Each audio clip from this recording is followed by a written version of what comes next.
Good morning D students, प्यारे बच्चों।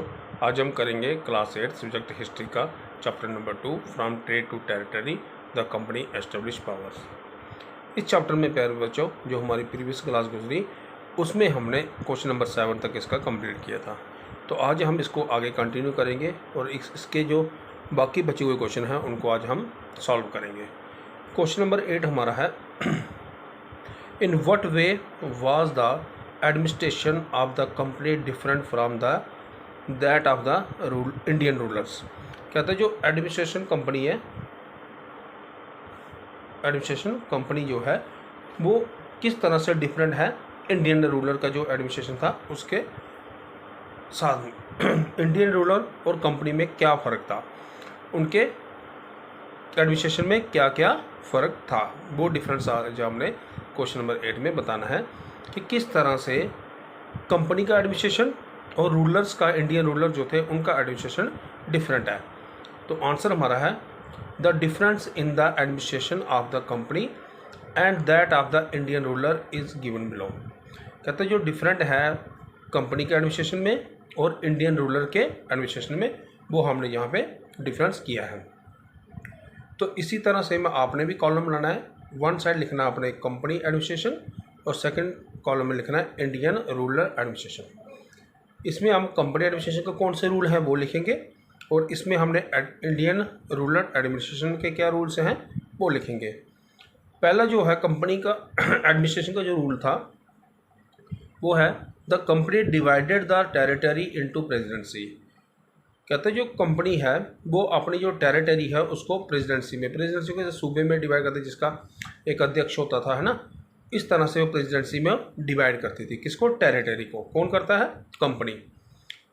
Indian ruler क्या करते हैं? Indian ruler divided the territory. ये अपने टेरिटरी को किस तरह डिवाइड करता है? इनटू डिस्ट्रिक्ट, परगना, तहसील और परिषद। ये इस तरीके से ये अपनी टेरिटरी को डिवाइड करते हैं। तो ये डिफरेंस हो गया। डिफरेंस क्या हुआ? पहला डिफरेंस हमारा होगा कि जो कंपनी है वो टेरिटरी को किस तरह डिवाइड करते हैं? प्रेसिडेंसी में। इंडियन रूलर जो हैं, रूलर्स जो हैं वो किस में डिवाइड करते हैं टेरिटरी को? वो करते हैं डिस्ट्रिक्ट, परगना, तहसील एंड परिषद। तो ये आ गया पहला डिफरेंस। सेकंड डिफरेंस जो है, governor rule the administrative unit. कहते हैं जो एडमिनिस्ट्रेटिव यूनिट है इसमें कंपनी में उसका उसके ऊपर रूल कौन करता है? वो गवर्नर करता है। कौन करता है? गवर्नर। तो governor rule the administrative unit. ये आ गया इसका कंपनी का। तो zamindar or peasants were responsible for their unit. तो इसमें जो इंडियन रूलर है उसमें कौन इनके ऊपर रूल करता है? जो एडमिनिस्ट्रेटिव यूनिट होती है उसके रूल करते हैं जमींदार और पीजेंट्स। जमींदार और पीजेंट्स क्या हो गए? किसान। तो इस तरह से इसका ये डिफरेंस हो गया। इसमें गवर्नर करते हैं, इसमें जमींदार और पीजेंट्स करते हैं। ये सेकंड डिफरेंस आ गया। थर्ड वाला जो है, governor general was the head of the state. तो स्टेट का हेड कौन होता है? Governor general. कौन होता है? Governor general. तो इसी तरह इसमें हमारे जो इंडियन रूलर है इसमें कौन होता है? किंग और nawab was the head of the state. हाँ, इसमें जब किंग होता है या नवाब होता है हेड ऑफ द स्टेट। इसमें कौन होता है? Governor general head of the state होता है। यहाँ पे किंग और नवाब ये होता है हेड ऑफ द स्टेट। ये डिफरेंस आ गया थर्ड वाला। फोर्थ डिफरेंस जो है हमारा difference, the introduction of several act. Company जो है ये अपने एडमिनिस्ट्रेशन में कुछ एक्ट लागू करती है। वो कौन से एक्ट थे? Regulating act, Indian council act, Montagu Chelmsford reforms. तो ये जो एक्ट हैं ये कंपनी एडमिनिस्ट्रेशन लगाती है। लेकिन जो रूलर्स हैं, इंडियन रूलर्स, वो क्या एक्ट अपनाते हैं? वो क्या करते? Indian ruler brought no such act. उनका कोई भी ऐसा एक्ट नहीं होता। But used to rule with their फरमान्स। वो फरमान के जरिए रूल करते थे। जब भी कोई बात होती वो फरमान जारी करते थे। तो इस तरह से इसमें डिफरेंट है कि ये जो अपने जो एक्ट है इसी के अकॉर्डिंग काम करते थे, इसी के अकॉर्डिंग जो रूल बनाए थे उसके अकॉर्डिंग चलते थे कंपनी वाले। जो इंडियन रूलर थे वो फरमान के जरिए काम करते थे। तो ये हमारे डिफरेंस थे, 4 डिफरेंस कंपनी एडमिनिस्ट्रेशन और इंडियन रूलर एडमिनिस्ट्रेशन में। इसमें पहला था कि ये टेरिटरी को डिवाइड करता है प्रेसिडेंसी में और इंडियन रूलर टेरिटरी को डिवाइड करते हैं डिस्ट्रिक्ट, परगना, तहसील और परिषद में। ये पहला आ गया। दूसरा था governor rule the administrative unit. Administrative unit पे रूल कौन करता है? वो गवर्नर करता है।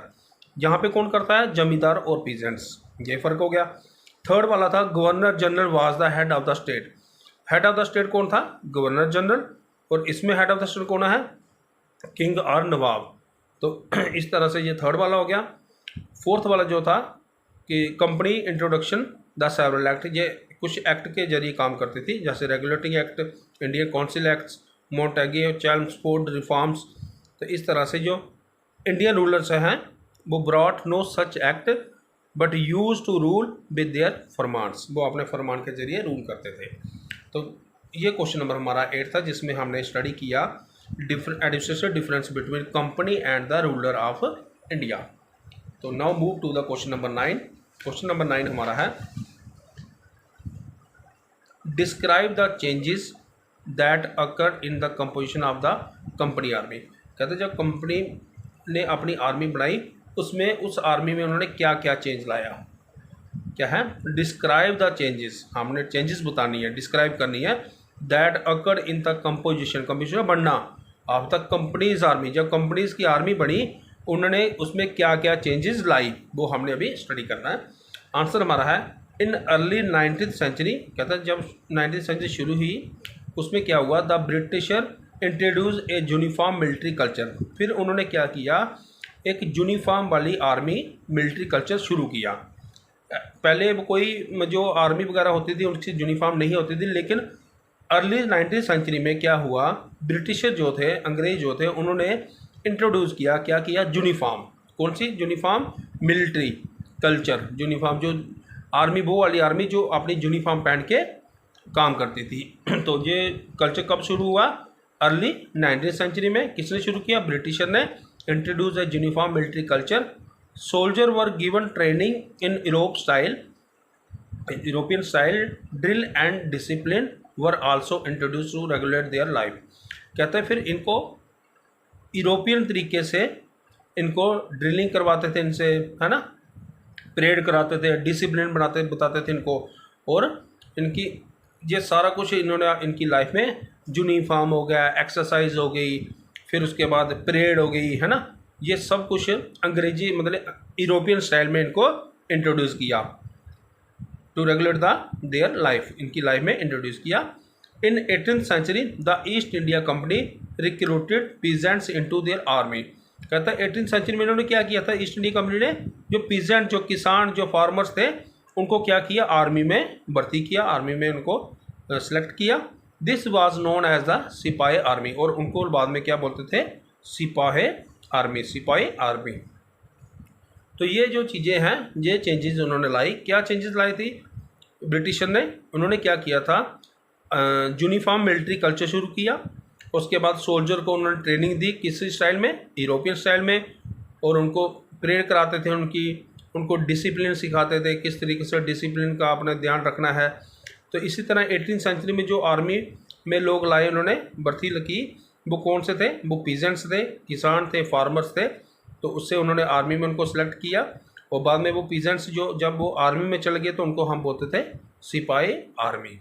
ठीक है, तो ये जो सिपाही हो गए सोल्जर्स।